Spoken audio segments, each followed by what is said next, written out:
So hello, what's up mga J-Vlog? Welcome ulit sa panibagong video. And for today's video, ayan, mag-unbox tayo ng isang very affordable na budget smartphone ngayon ni Xiaomi, ang Xiaomi Redmi A3.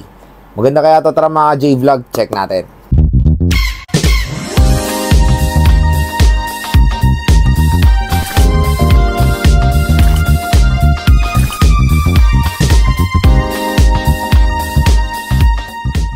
So yan, naglabas nga ng bagong budget smartphone si Xiaomi. Ito nga ang Xiaomi Redmi A3.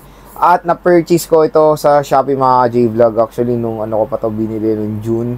At ngayon ko lang siya i-unbox. Sorry, sobrang busy. Pero yon, nagkaroon tayo ng time to unbox the Xiaomi Redmi A3 na-purchase ko lang to ng very affordable lang. So itong binili natin is 4GB 128. Ang SRP na ito is 3,999 pesos or almost 4,000 pesos. So meron din siyang 3GB 64GB na merong SRP na 3,399 pesos or almost 3,400. So napakaunti lang ng price difference dun sa 3GB 64 and 4GB 128. So I suggest go dito sa 4GB 128. Tapos nabili ko pa to ng below SRP. Konti lang naman na discount. So, nabili ko to ng for as low as 3,400 sa Shopee, sa official store ni Xiaomi.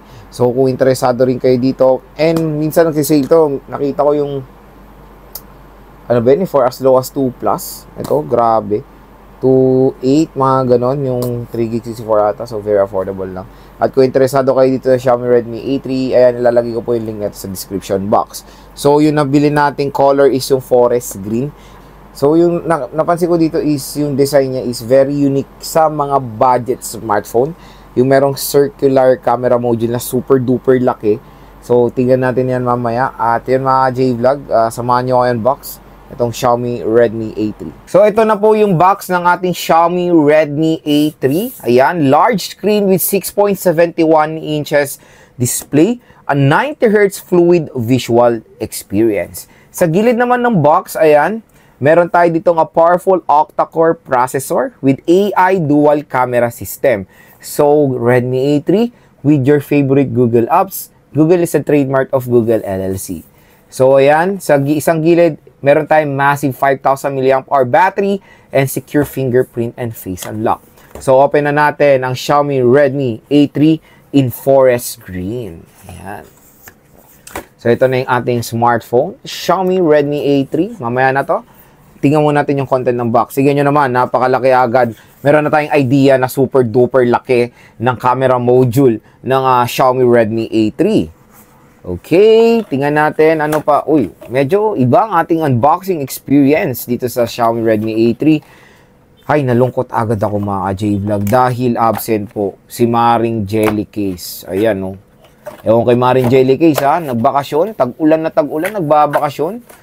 And wala din si paring earphone. Ayan, no? Very basic naman ang ating unboxing experience. So, meron tayo ditong si Baby SIM eject tool. At nandito, yes, medyo nagiging na to nagiging privilege na sa ibang smartphone ang power brick. Comment down below ano bang gusto niyo tawag kay power brick dahil maybe in the next few years ay nagiging absent na rin to sa ating unboxing ng smartphones. So, present na present ang power brick. Very awkward, pero yes. Malay nyo, hindi natin alam si Xiaomi. Hopefully, hindi gawin ni Xiaomi na mawala rin yung charger sa mga entry-level smartphones. Kasi, lalo na sa mga flagships ng ibang brands, even entry-level ng ibang brands, nawawala ng power brick. Pero, Xiaomi Redmi A3 sa murang halaga ay meron pa rin power brick out of the box. Pero let's see kung ilang watts ang available sa ating charger. Yun lang. Sad to say mga J-Vlog, it's a 10 watt power brick. So mabagal po. Mag-charge dito, expect nyo na. Pero why not? May available na power brick. Diba? And Type-C siya. So yun, nakakalungkot lang. Type-C. Pero 10 watts slow charging, hindi nyo magagamit yung full potential ng USB Type-C port dito. Pero let's see mamaya, titingnan ko pa yung specs nito, pag-aaralan ko pa. Tingnan ko kung support niya ang fast charging rate. So mamaya ko naman babalikan din sa video natin. Pero out of the box, 10 watt charging rate, absent si Maring Jellycase and si paring earphone. So, let's proceed to the main event, yung smartphone, the Xiaomi Redmi A3. Ito na. Tanggalin na natin yung kanyang plastic. Ang mga plastic talaga sa mundo ay inaalis. Alisin na natin. Ang tagal. Ay. Kinoryente pa nga ako. Nakuryente pa nga. So, unang-unang malulungkot ako, wala po siyang screen protector out of the box. Wala rin si Maring Jelly Case. Wala si paring earphone. So, nagiging basic na lang ang ating unboxing experience. Pero sa kanyang presyo kasi, I think yan yung isang way nila to cost cut ng dito sa Xiaomi Redmi A3. Yung wala na available na screen protector out of the box. So, ewan ko. So, game. Tignan na natin ang Xiaomi Redmi A3 in forest green. So, in 3, 2, 1. Ay! Wow! Napakalaki ng camera module ng Xiaomi Redmi A3, ha? Pero, wag kayo malinlang. Dual rear camera setup lang itong smartphone na to. Isang main sa gitna. Meron tayo dito isang camera. I don't know kung ano pa tong camera na to. Pero mamaya is of course, explain natin yung mga specs nito. And of course, meron tayong flash. So, medyo weird na sa ganitong kalaking camera module cut, very basic lang ang magagawa ng camera netong Xiaomi Redmi A3 kasi ayan, ganyan lang. So, tingnan din natin of course mamaya sa later part ng ating video yung photo samples nito kung maganda ba yung quality. Pero ito ang nagustuhan ko sa isang budget smartphone is meron siyang leather feel design. Ayan mga J-Vlog, pag tinignan nyo ng malapitan, leather feel design po ang meron sa Xiaomi Redmi A3. Even the texture, ayan, leathery siya, di ba? So, when it comes sa back cover, super plus point for me ang leather feel design, di ba? Mas okay na okay yan. Budget smartphone, pero ganito ang back cover. Ayan, very nice. Sa frame is matte finish. So, yun maganda. Walang any glossiness na makikita dito sa ating Xiaomi Redmi A3. When it comes sa design ng camera module pang flagship or mid-range level, ang design ng kanyang camera module, very, very aesthetics din. Very aesthetic din, kumbaga. So, dito sa ating right side ay matatagpuan natin ang fingerprint scanner / power button and of course, the volume rocker. Sa taas ng mga smartphone is meron tayong 3.5mm headphone jack. And, nandito po, very weird na nandito ang kanyang speaker grills. So, ayan. Sa left side is meron tayong SIM tray. Tingnan natin kung hybrid ba ang SIM tray niya or hindi. Let's see. Bebam!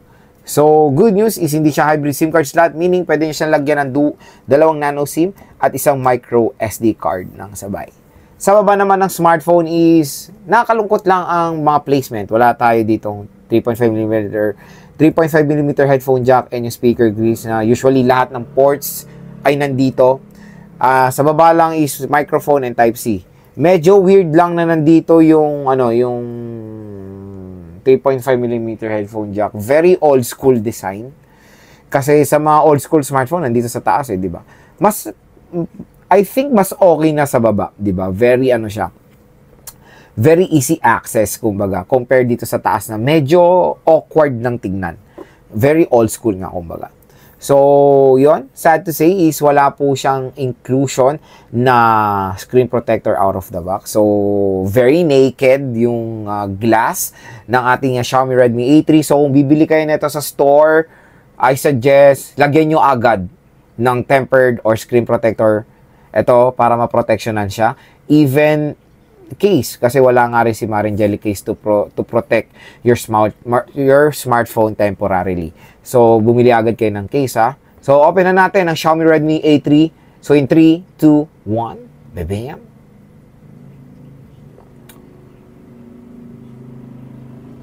Oops. Ayun, nakala ko lobat. Mi, powered by Android. So, setup lang natin to. Balikan ko kayo. So, ayan, na-setup na natin itong Xiaomi Redmi A3. So, ito nga ang gamit natin is yung 128 GB na internal storage. So, tingnan natin out of the box kung ilan na lang storage niya. And tingnan natin yung OS din nito. So, tingnan natin lahat. About phone, Redmi A3. Tinignan ko, so yun, Android 14 na siya, kaka-check ko lang. And yung storage niya out of the box is, tingnan natin kung ilan na lang natira rin. So, 110 gigabytes pa yung free. Ayan. So, system storage, medyo malaki na yung nakain, is 15 gigabytes na. Pero okay lang yan. Total of gig na na-use is 18 gigabytes na. Siyempre, support nito ang 90Hz screen refresh rate din for smoother animation. Let's check. Okay, refresh rate 90Hz. So, ayan. For more, ano siya, mas smooth animation. Pero parang hindi ko siya ma-feel. Ewan ko kung dahil nag-ano pa siya. Nagda-download pa. Ayan na. Medyo ano na yung refresh rate niya. So, ayan. 9:30 screen refresh rate. Si Xiaomi Redmi A3 ay merong dual rear camera. Yung main camera niya is merong 8 megapixels, f2.0 aperture.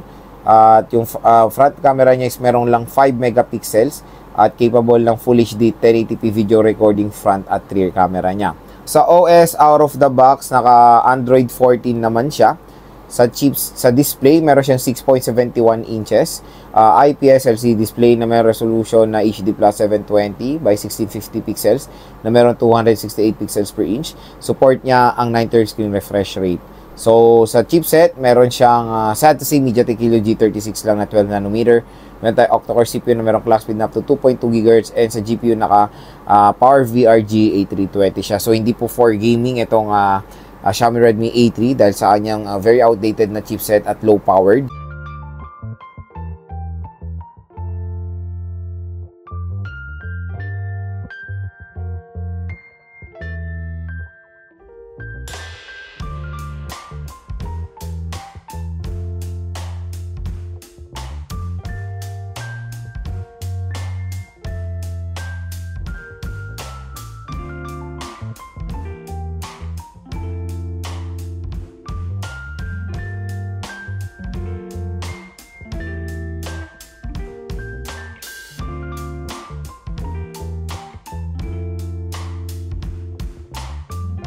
Dalawa naman ang kayang biometrics, which is face unlock at fingerprint scanner. At pagdating sa battery, meron tayong 5,000 mAh na removable battery na support lang ng 10W charging rate. So yan mga J-Vlog, na unboxan natin itong Xiaomi Redmi A3. Next naman, gusto ko share sa inyo yung first impressions ko dito sa smartphone na to. So number one, of course, sa kanyang display. So ito yung talagang pinagmamalaki ng Xiaomi Redmi A3 is of course yung kanyang large display. So 6.71 inches. Napakalaki mga J-Vlog. At ang maganda pa doon is 9:30 screen refresh rate pa siya for smoother animation. So when it comes to screen size, okay na okay. And standard din naman siya na HD Plus 720p. So sa gitong presyo is very reasonable naman. So okay na okay yung screen size niya for me. Nagustuhan ko. Notch display, yes, reasonable din. Sa gitong presyo pa rin mga J-Vlog. Okay na okay pa rin naman yung ganitong old school design. Sa kanyang presyo na almost 4,000 pesos now.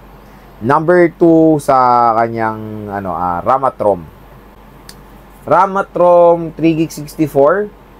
Okay naman sa ganung presyo nga na 3.4. So nakakatuwa naman sa Xiaomi is yung mga storage niya or yung variant na RAM at ROM is bumabagay naman sa kanyang presyo or reasonable.